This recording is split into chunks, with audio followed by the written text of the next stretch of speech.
Alden Richard update, naging emotional pa nga si Alden dyan sa event na AR Foundation Bazaar. Thank you. Sobrang the messages. Ito yung last speech ni Alden bago matapos ang really event. meant a lot. You know, it only takes one chance to meet someone and to be able to make them realize that life's good despite of everything that's happening around you. It's a matter of perspective.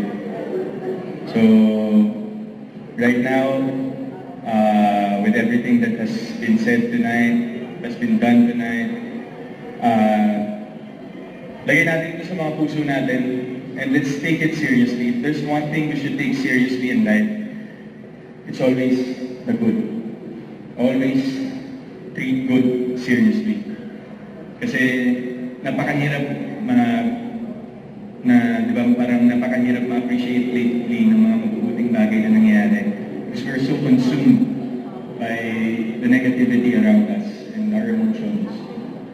So, thank you guys for making me realize, making me feel that there's always good in life. And that's helping other people, being there for other people, making them happy in your own small ways. So, yun. Always, siguro, this is gonna be my closing remarks na rin para tuloy-tuloy na tayo with the program. Then eventually, I can let you guys go to vote.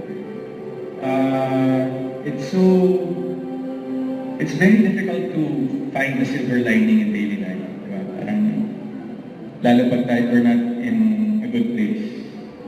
But yung pagdarasal, I think is one of the best tools you can have. Prayers, faith. Always ask God for guidance, regardless of the circumstance. And always do good. Sabi nila, di ba, parang bad things happen to good people. I beg to disagree. That's not always the case. Good things happen to good people with good intentions. So, lahat po na nandito ngayon, I'm looking forward to next year. Sana mas marami pa tayo. Alongside with the scholars, sana mas marami pa tayong matulungan. Thank you for all your help. Hindi ko naman ito magagawa kung wala kayo. The people that supports and love me all the way.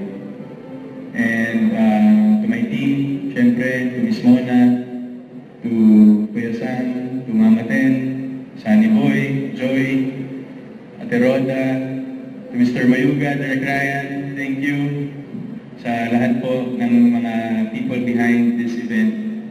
Maraming salamat po for making this possible.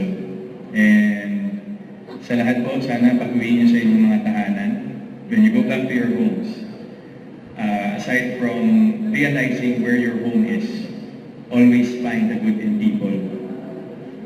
Always find the good in them. And always do good to other people so good will, come back to you.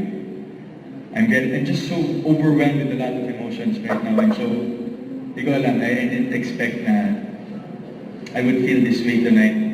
Knowing na, of course, I've known my scholars, I know their status, but the effect that it has on me right now is so priceless that makes me want to do more for you guys. Not only for my scholars, but to all of you guys who care and support and love me.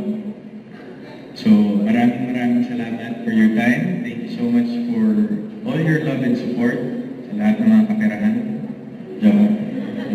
No, but kidding aside, all of the funds that was raised tonight would open a lot of doors for other people to fulfill their dreams. Thank you. Dahil kayo yung naging instrumento nun. Maraming salamat. And sa mga makakapanood po nito online, to all the supporters po ng AR Foundation abroad, thank you so much po sa inyong pag-alalay sa amin. Hindi po namin ito magagawa without you guys. And before we continue with the program, and before I end this speech, sana in every day and in every breath that we take, we should love three things.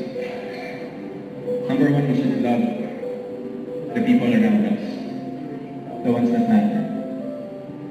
Number two, the love of doing good to other people. That's very important. Regardless, big or small, sinasabi ko na ng paulit-ulit, it doesn't really count.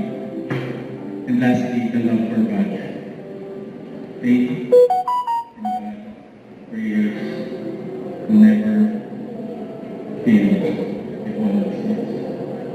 So maraming salamat po. May this night inspire you more than anything. Sana nag-enjoy lahat.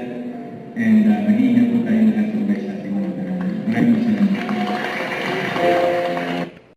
Don't forget to subscribe, click the notification bell for my update. This is Future Reaction Vlog. Stay tuned for my update. See ya.